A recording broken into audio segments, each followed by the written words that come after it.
خانه مرد مهمان می آید، بعد پسرش را دعوت میکند، پول میدهد بچم رفته از بازار گوشت بیار.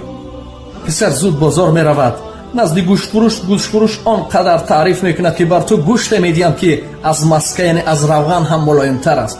فکر میکند پس این طرفی باشد روغن میگیرم. مسکه نزد مسکه فروش میرود، مسکه فروش تعریف میکند که آن گونه برای تو میدیم که از اصل شیرین تر است. میگوید که این طور باشد. نزد اصل فروش میرود، نزد اصل فروش میرود که میگوید که آنقدر برای تو اصل میدیم که از آب صافتر است. فکر میکند که آب بپول کو، چرا رفته از کوزه آب گرفته به خانه میآید. نصف روز روتای میزند، نزد مهمان میگذارد. پدرش حیران میشود، میگوید بچم این چی است؟ بعد نقل میکند، واقعه رو نقل میکند. پسرش رو بیرون برآورده میگوید که بر پدرت او همین نصف جو را گشتی، تو همین غمی پای افزالت نخورد که اینقدر فرسوده شد. من میدونستم که مهمان میخورد، پای افزال مهمان رو پوشیده رفت. یک نفر بسیار خواهش کرد که این را قرائت کنیم. دیوانه و دلبسته اقبال خودت باش، سرگرم خودت، عاشق احوال خودت باش.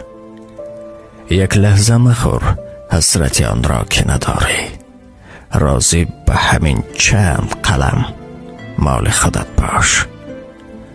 دنبال کسی باش که دنبال تو باشد، این گونه اگر نیست به دنبال خودت باش.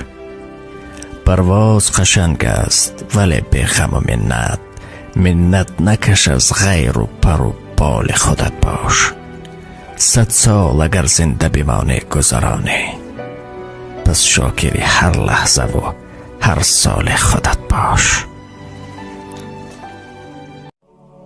خواهم که شوم کودک، مادر ببرم باشد، دستان پر از مهرش بالای سرم باشد. اگر یک لحظه مادرت را پیدا کنیم نزدت، چی کار میکنی؟ نفر مادر ندارد. تمام هستیم را میدیم که یک لحظه سرم را روی زانویش گذارم، خواب کنم.